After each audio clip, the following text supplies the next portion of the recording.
protocols observed. I have been told that my time has been cut short by a half, and so I have to be very fast. That's why I am panting. I'm nervous. But I'm in good, when the counselors are around, you know that you are at home. So I'm here to discuss factors responsible for initiation and continuation of alcohol use among attendants of treatment for alcohol use disorder. A lot has been talked about mental health, and we have realized that it's almost not possible to talk about mental health and you don't talk about addiction. And one of the commonest addictions, or the root path to addiction, is alcohol.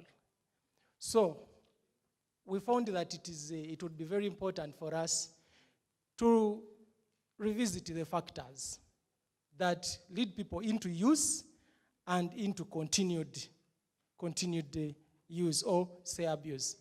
Just to refresh ourselves, for those who are not around on the first day, we saw that 11 million people in Uganda are estimated to be using alcohol, which is like a third. However, 4 million people are assumed to have alcohol use disorders. They need treatment. 4 million people need treatment. We are also concerned about the increasing cases of underage use. Some scholarly studies have reported up to 70% of secondary school going students using drugs at one time, 70%. But more realistically put, 40% use drugs regularly, 40. So in a class of 100, you are likely to have 40 students using drugs regularly. However, alcohol remains the commonest. We are concerned young people experiment naturally. That is them. They cannot live without experimenting. But through experimentation, they progress into the addiction cycle, most of them. And we know there are internal and external factors that make them vulnerable. The line between addiction and use is very thin. There is no way you can say, I'm going to tackle addiction without tackling use. Because as therapists, I know you are finding a problem. Say, is this one a regular user, a normal user, or a problematic user? So we want to bring these factors to awareness so that we can probably find a solution. We all know alcohol is in the day-to-day life. And we also know that it's a big challenge. I don't know whether even we need a reminder that it is the leading cause of disability and disease. It is among the leading. It is actually third. 200 disease conditions are associated with alcohol use. 200. And then we won't talk about those, the psychiatric, the violence, etc. And at Hope and Beyond, in a period of 2.5 years, we admitted 126 clients. That was between 2020 and 2022. You must note that this is the COVID period. When there were restrictions, people couldn't, they had a lot of barriers, but we had 126 clients. So we tried to do some kind of survey on them. At least those ones specifically, half of them use alcohol and drugs. So we did both qualitative and quantitative surveys. For details, we can discuss later. I have to rush. Let me go to the key findings. 3 key findings. 1, when it comes to initiation of use, peer pressure, familial factors, affordability, drinking for leisure, they account for both initiation and sustained use. I'll come back to that. Whereas drinking to feel better, probably people are craving, they're already dependent, was a crucial factor in sustained use. Other factors included leisure and school environment. We are going to hear from an expert when he shares his testimony. But I have a few voices here One said, my mother used to like drinking a lot. She used to stock different types of alcohol and would share with me one sweet brand, Amarura. I was told that after drinking, I would dance for the guests, and they gave me lots of money. Now this is a 30-year-old guy in rehab.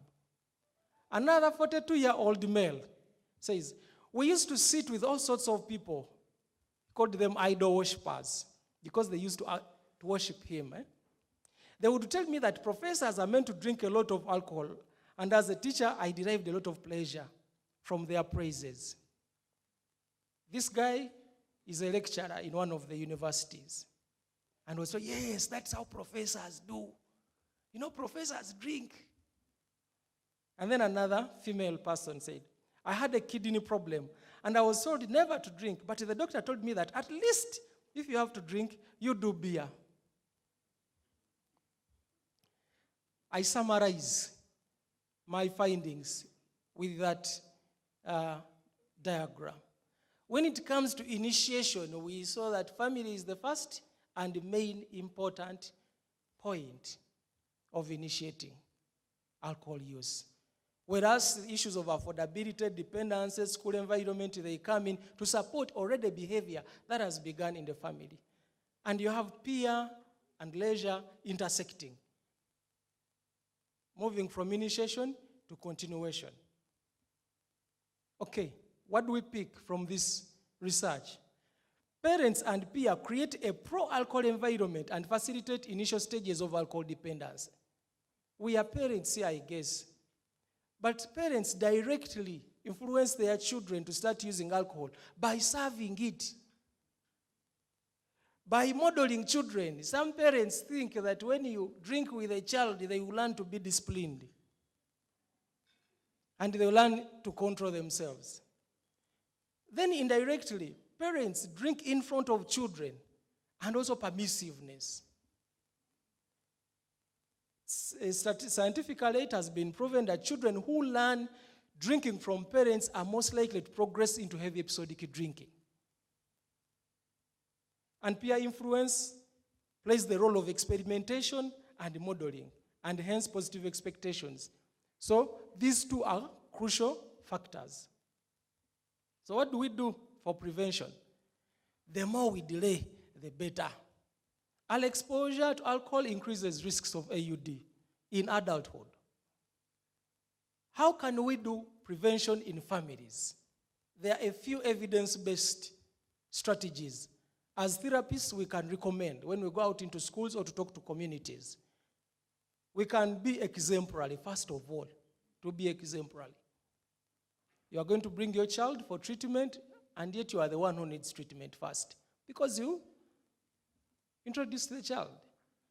Then, alcohol-specific communication. How many of us sit down with our children and start addressing the dangers of alcohol one by one? Or we just say, abantu banywa nnyo bagwa eddalu, abantu bakozesa ebiragalagala. Drinking is dangerous once in a blue moon. The rules disapprove of teenage drinking, and there must be rules at home about alcohol. If you are not yet 18, whether we've gone to a party or what, and maybe there should be some sanctions. Monitoring, parent-child relationship, quality, family conflict, avoiding family conflict, parental support and involvement, and general communication.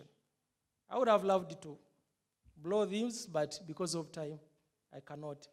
And also teaching of life skills to the young ones. The skills of self-awareness, how do they relate with others, how do they avoid peer influence, and how do they make informed decisions.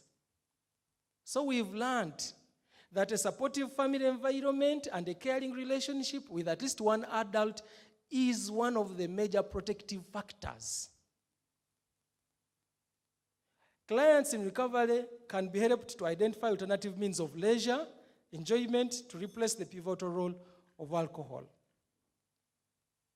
The role of social interactions can be mitigated at various levels. That's why some of us are advocating for alcohol control, but even at school levels, there should be clear policies. Then encouraging young people to involve in alcohol-free activities has also proven to be one of the leading ways of protecting young people against initiation and sustained alcohol use. For example, volunteering, encouraging them to volunteer. Church-related activities or religious activities have a positive influence in stopping the young people from drinking. And on this note, I want really to applaud the institutions that are trying to do this. As we've had, Chambogo has a lot of good examples that we can learn from. So that's what I have for now. Let me just say one more slide. We are organizing a Uganda Alcohol Policy Conference. And in this conference, we just talk about nothing but alcohol.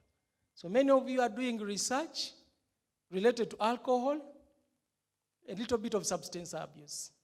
It's in November, and you can contact us so that we can receive your papers. I want to heartily thank you and to inform you of my contact in case you may need to dialogue further. Thank you very much.